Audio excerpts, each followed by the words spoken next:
Thanks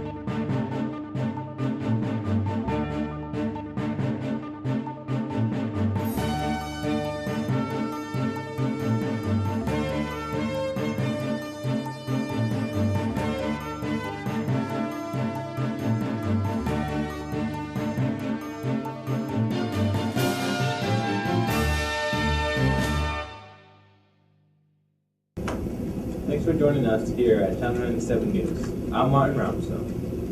And I'm Josh Hansen. Not even a slush storm can stop the students at BRFHS. The leap into a new U festivity still went on, even though they came a day late.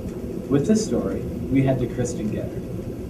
Though school was canceled Wednesday, February 29th, the Leap Day activities were scheduled for the next day, Thursday. The idea for the health and wellness activities stemmed from an email Principal Tom Chambers received about a $1,000 grant sponsored by the NFL and widely known as Fuel Up for 60. The grant was used to help initiate fitness. Chambers applied and received the grant. From there, the Leap Day activities sprouted. Then we started talking with the teachers, and the teachers were all very creative and came up with ideas for the sessions today that have to do with fitness and nutrition. Activities planned varied from yoga to sledding and reading to swing dancing. English teacher Brad Lobenstein held a Bruce Mound trip where he himself tried some of the activities. I was one of the chaperones that went out to Bruce Mound and watched the people snowboard, ski, and tube. I also got to try doing that myself. I am not much of a snowboarder. I tried it once and rode my board down the hill on my butt. Besides taking a break from school, Chambers believes there is strong importance in emphasizing health and wellness. Something that's really important for students and young people to think about, and to think about how to lead a healthy life, how to be physically fit, how to be nutritionally healthy in the way they eat, and so I thought it was important to use this as a way to get that message out to the kids and to start to build some strong habits in that area. Overall, Chambers believes the day was a success and hopes the students and staff share the same opinion. He also hopes the students remember the message of staying active and living a healthy lifestyle. I think overall it was. I'm anxious to hear from all of the groups and from the teachers and kids to see how they enjoyed the day and how the rest of the day goes. But I think overall it's been a success, and I think hopefully students will take some messages from this as far as nutrition and health and the importance of that in their lives, and habits that they can form now will serve them well long into their lives. Wow, I had a lot of fun. Did you hear about anything fun? I heard that self-defense for ladies was just excellent. Wow, fun stuff. This year, the FCCLA organization went to regionals to compete, hoping to travel on to state. With the story, here's Sam Ritt. 35 FCCLA members will be advancing to state this year after having great success at the regional competition last week at WTCU. The competition was one of the best showings for BRF, and their advisor, Ms. Tina Gilbertson, was quite happy with their performance. FCCLA regionals went better than any other year in the past. We advanced all 35 of our members, which is a feat that we probably have only done maybe once or twice before. There was over 200 students competing, and so when you get a variety of areas and that many schools and that many students that you're competing against, the possibility of all 35 advancing is pretty slim, and I'm real proud to say that we did that. So. FCCLA helps students connect with others and explore career options, and students came away from regionals glad they had gone. It was a good experience because I did a lot of new stuff that I haven't done before. Like, I've met a lot of new people and got closer with other people. The program's success is due to hard work, and BRF's FCCLA tries to hold itself to a higher standard. I think over the years we've built a program where kids are expected to do decent projects or quality projects. In the past, I've told students they weren't able to go just because of the quality of their project, and so we have a different kind of standard here. The FCCLA group is proud of their performance and is looking forward to the trip to the Kalahari. Well, I think like the competition mainly, everybody's pretty excited about that, but just kind of the environment. I mean, we're at the Kalahari, everybody's going to have a good time swimming, and just being there together as an FCCLA chapter. We always seem to have such an impressive turnout by our chapter. It's always great to see. No doubt. Now we head up to Sam Ritt for sports. It was a slow week for BRFHS sports. Let's head off to basketball. The Tiger men kicked off tournament play in Baldwin Woodville on Thursday night and dropped to the Blackhawks by a score of 60-24. Now over to women. The Lady Tigers traveled to Viroqua on Thursday night in a Cooley Conference game and dropped 33-36 in a close match. Are you ready? I suppose. Okay, ready? 1, 2, 3, show. Oh wow, yours looks great. How do you get such texture and depth? Did you use pastels? No, I just used some crayons. Wow, it looks fantastic. Thanks. This year, the students from Art Club will be competing in the Visual Arts Classic in lacrosse. With the story, here's Chuck Cook. This weekend, our team members will be in lacrosse at the 2012 Visual Arts Classic, competing in categories from critical thinking to sculpture. Freshman Jackie Lynn talked about his experience with the art club. Art club is really fun because you just go in there, sit down, you can think about your own things and just get out a piece of paper and start doing what you like. Maybe like drawing, painting, it's what you want. With his political cartoon in hand, Jackie will be competing in this weekend's Visual Arts Classic. I'm going to be drawing for the art competition. I'm supposed to draw a political cartoon that is supposed to be about something that's happening now, but also put some of the artists' themes in it. Art Club gives Jackie a chance to relax and put his emotions on paper. Yes, I like going to art club. It's a time I can relax and just do what I'm thinking about and put everything on paper, like I said earlier. President Sarah Miller says that Art Club is a good chance to meet lots of talented people. You get to meet a lot of different people because there are a lot of different people with different art styles. There are some that are really good at sculpture, and then there are some that are really good at painting, and then some that are really good at drawing. And then there are some that are just good at drawing certain things, and it's really neat to see all of the different art styles. Sarah says Art Club is a good chance to chill out and express herself. Basically, art in general is just kind of something that I've done to express myself, and kind of just a way to veg and calm down sometimes when I'm kind of a little overwhelmed. And art club is kind of a good place to do that. Sarah gives reasons on why to join Art Club. It is a lot of fun. Like I said, you get to meet a lot of really neat people. So yeah, you should definitely join. Freshman Matt McClin says he likes Art Club because it's a chance to take off his mask and be himself. I love Art Club. It's a place where I get to be myself and I get to be around people who love to express who they are. They're not told hide back.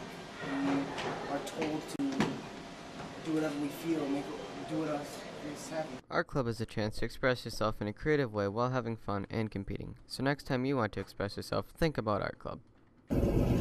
Cool stuff coming out of Art Club. As you know, we've been airing some of my interviews with school board candidates for the April 3rd elections. This week, we had an interview with Axel Dressler. Take a look.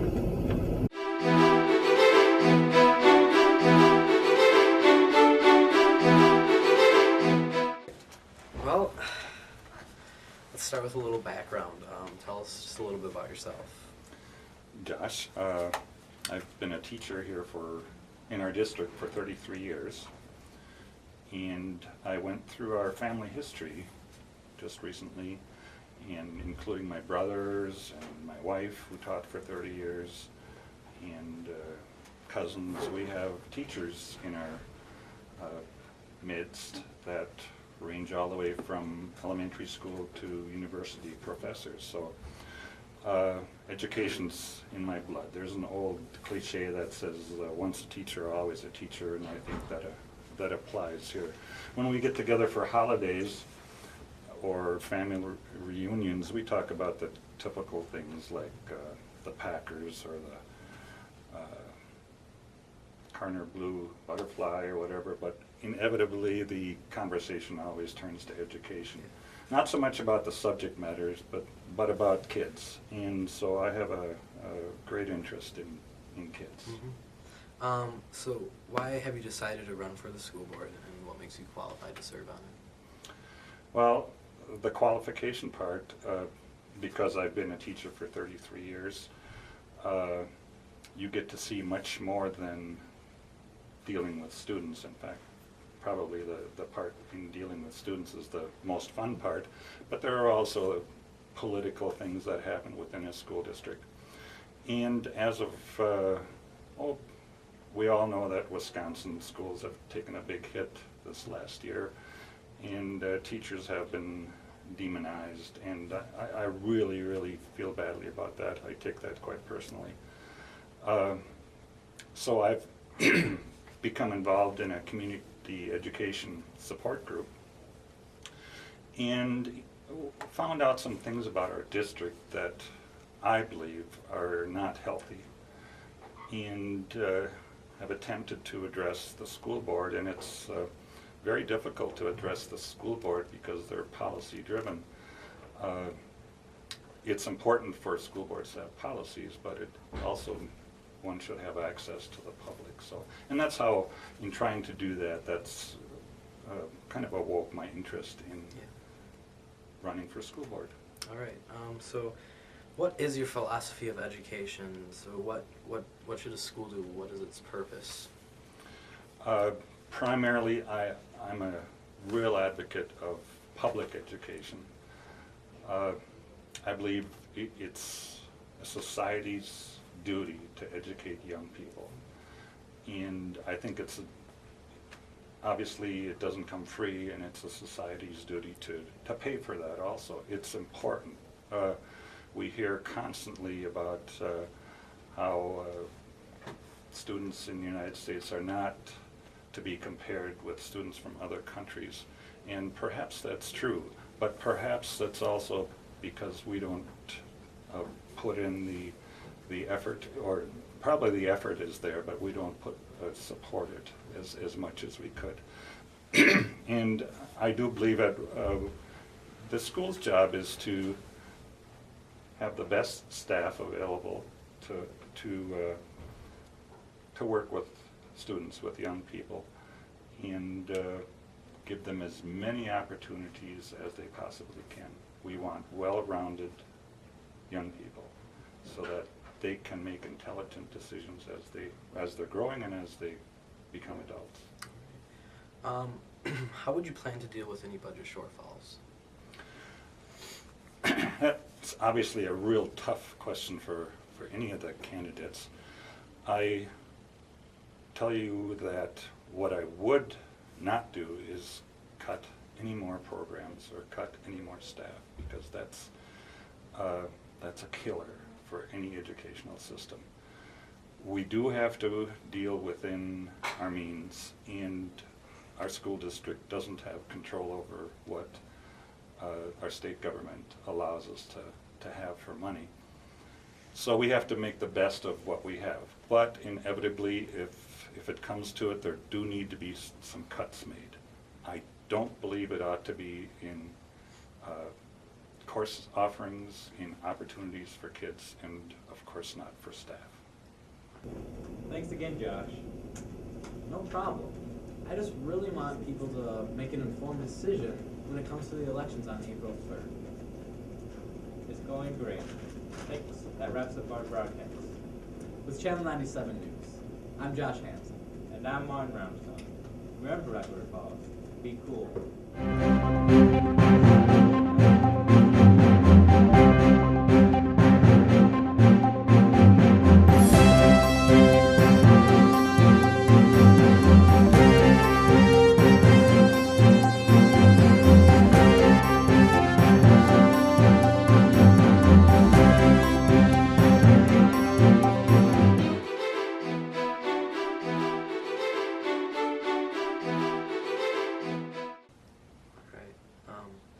Now, there are families who feel disenfranchised from our schools.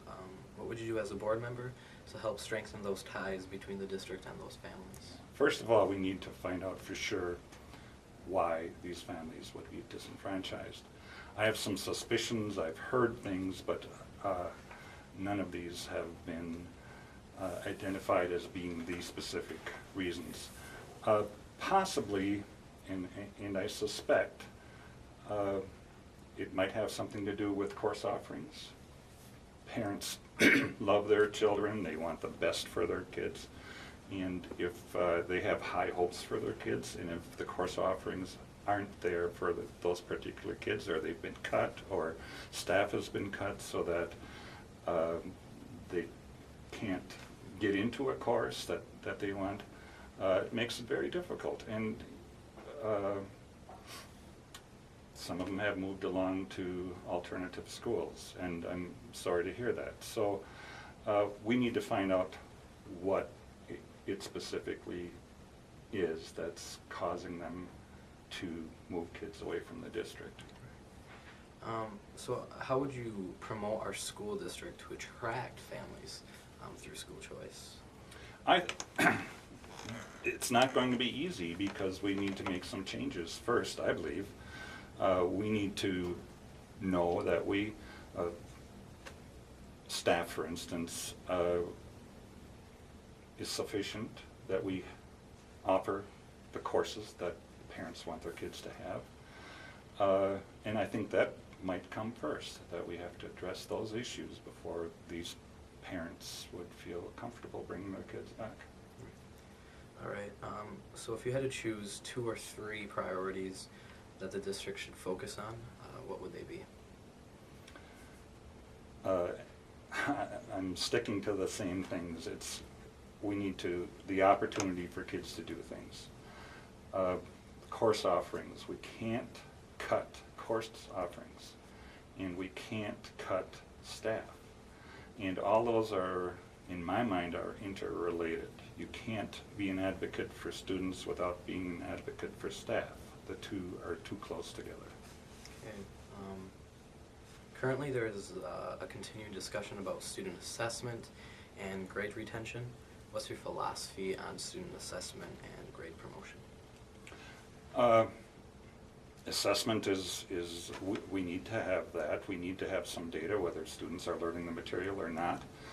But again, it's not as easy as one would think. It would be easy for me to sit here and say, oh yes, we need to have tests and we need to retain kids if they don't pass these particular tests. But then you have to look beyond that and ask yourself, okay, so you retain a student, what does that do to the system? Well, that means, again, they're retained, the class sizes will increase some more, and if there are staff cuts, and what are you going to do with these kids? So that's a consideration. Of course, we need to have to test students and use those tests along with many other things to determine how we're doing at the job of educating kids. How do you plan to work with staff as you create a teacher handbook?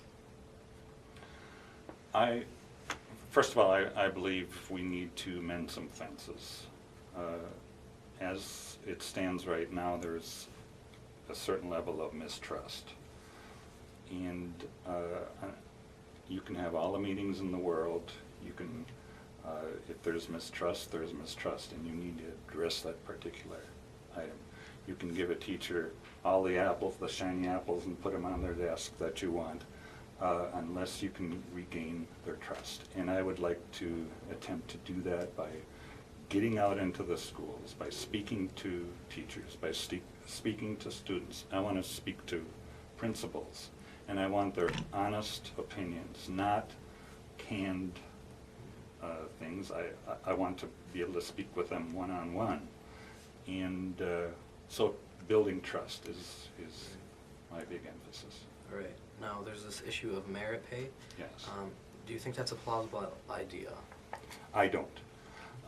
I've researched this, and there have been some very bright people from the University of Wisconsin and that have spoken on this idea. Merit pay by itself is a divisive issue.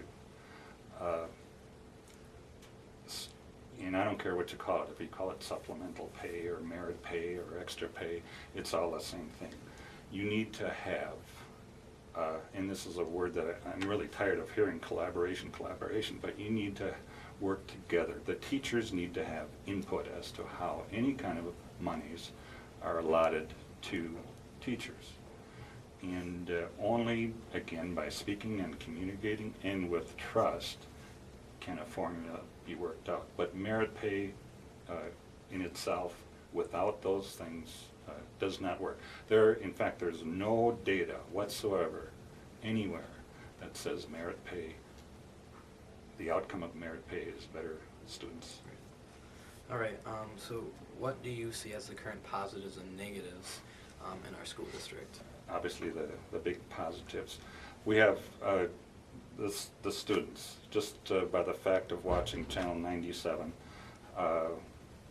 the things that you're doing, the people that you're interviewing, you can see that there's a positive attitude on the parts of the students. And I'm sure there are negatives that aren't easily as viewable on your program also, but overall it's a good system and it needs to improve, but it can.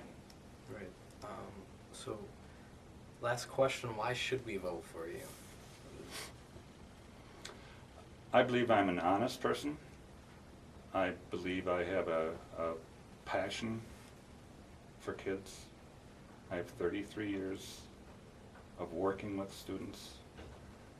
I believe working directly with students gives me some insight that possibly other people who haven't, whether they're in administration or other candidates, gives me a little edge. All right. Thank you for your time. Thank you for having me.